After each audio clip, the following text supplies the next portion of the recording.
Hi everyone, I'm Nancy and this is my story. Please like and subscribe our channel to hear more interesting stories. I hope you guys enjoy it. My mom was a maid at a big mansion and we both lived in a small room there. It wasn't bad, but I always wondered what the other big rooms were like. Once when I was 4, I sneaked upstairs for the first time and walked into a fancy bedroom. There was a giant bed and it was so soft and bouncy. I climbed up on it and jumped like crazy. Suddenly, someone came out of the restroom and shouted, "What are you doing in my room?" And that was Mrs. Brown, the rich lady who owned the house with her husband. I immediately jumped down and tried to run away, but I bumped into Mr. Brown at the door. "What's this girl doing here? Isn't she the maid's daughter?" And Mrs. Brown said, "Yes, honey. I don't know why she's here. Let me check if she's stolen something." I quickly responded, Nothing, ma'am. I just jumped on this bed once. Please believe me." And then Mr. Brown said, "Oh, this girl is smart and cute." He put me back on the bed and said I could play there for as long as I wanted. He was so sweet, but seeing Mrs. Brown glaring at me, I ran out that instant.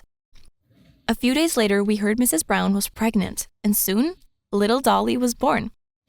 Though she was 4 years younger than me, we grew up like best pals.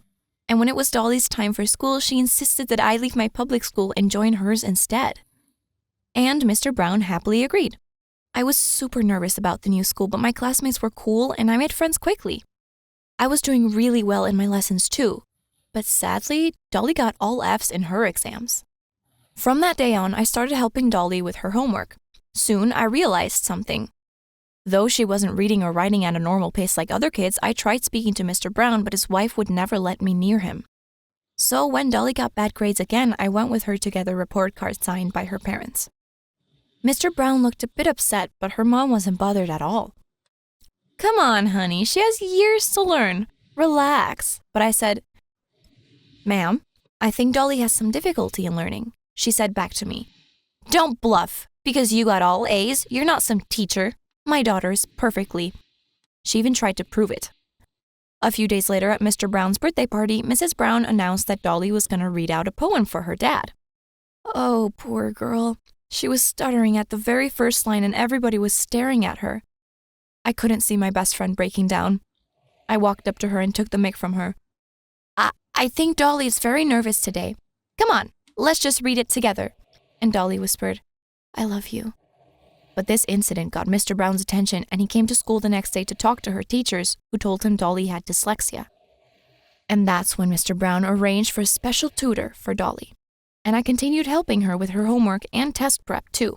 Years passed and she was improving steadily. Finally, in 6th grade when Dolly got straight A's, nobody was happier than me, and the Browns even threw a celebration party. I was helping my mom in the kitchen when I heard Mr. Brown calling out my name. I peeped out and he signaled to join them. "Come on, Nancy. You're the real angel today. The one who understood Dolly more than us and helped her always. This party is for you." As he gently pulled me in, Mrs. Brown looked furious, and in the photo shoot that followed, he literally glued me with Dolly in every shot. It was a bit embarrassing, but holding Dolly's hand like a sister made me quite happy. But suddenly Dolly shook off my hand and shouted, "Dad, I'm tired. Can we stop this rubbish, please?" And with that, she stormed off. What was going on with her? I wondered. And the next morning, she'd just taken the car and drive her and gone to school without me. I was too late to even catch the bus. Now, just then, Mr. Brown was heading out and offered to drop me off.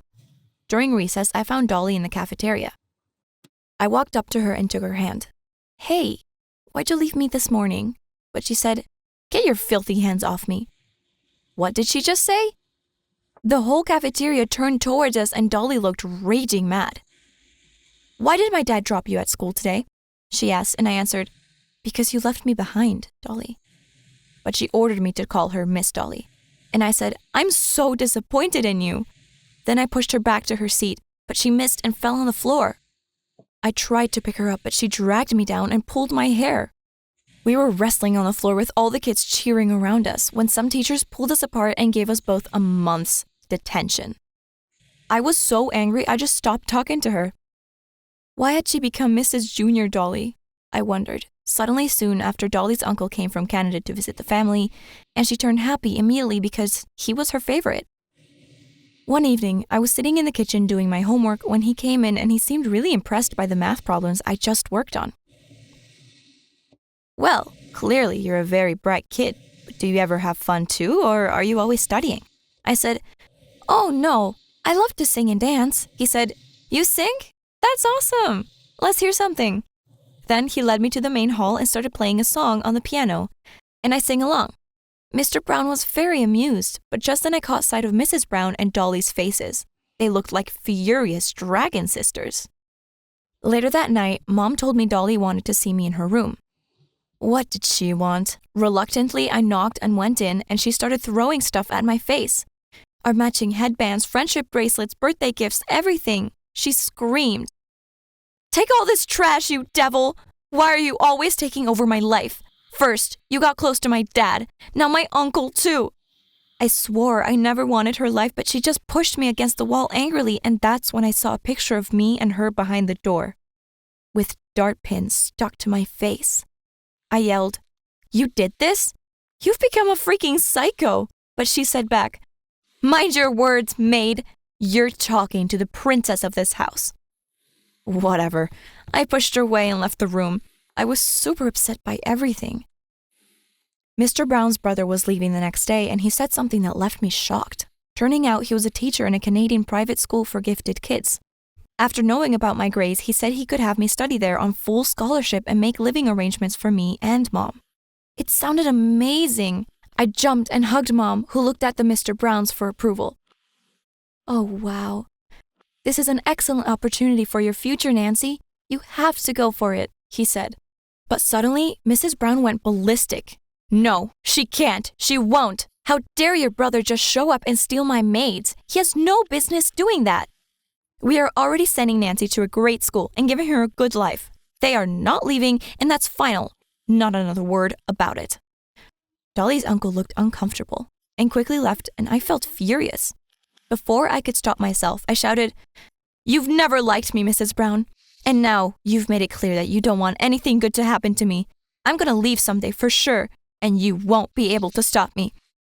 Then I ran away before she could reply, and from that day, I stayed away from the family as much as possible.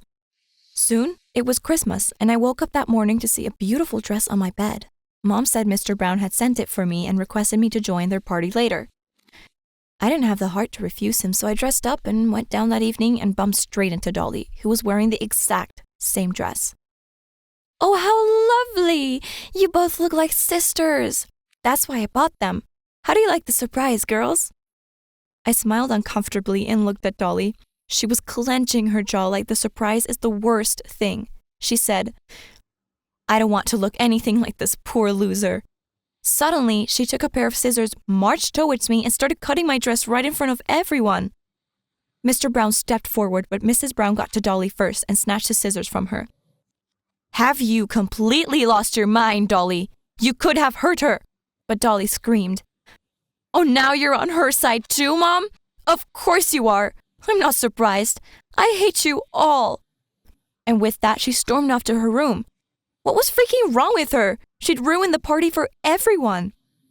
A few days later, we had the annual Parents' Day, and I was going to sing a song.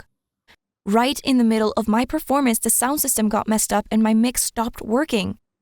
Just then, a voice started coming through the speakers. "Hi, everyone. Meet Nancy, the thief. She steals moms, dads, and sometimes the lives of rich people." Holy heavens! It was Dolly! I ran backstage and caught her red-handed. I jumped on her and started hitting her with the mic. When the teachers arrived on the scene, we were both suspended and sent home. Mr. Brown said, "I can't believe you did this, Dolly. I didn't raise you this way. You're getting out of control, and I'm thinking we should send you to boarding school." Then Dolly said, "Yeah, that's great. Send me away because you have your perfect daughter, Nancy, by your side, don't you? Mom, why don't you tell Dad the truth now?" What was she talking about? I looked at Mrs. Brown, who turned white as a ghost. "What do you mean, Dolly? You are my perfect daughter. Enough of your lies." Then Dolly yelled, "I can't hold this in anymore!" She ran to her room and returned with a piece of paper that she threw at my face. "I found this in the attic one day, which proves this is also your daughter, Mom."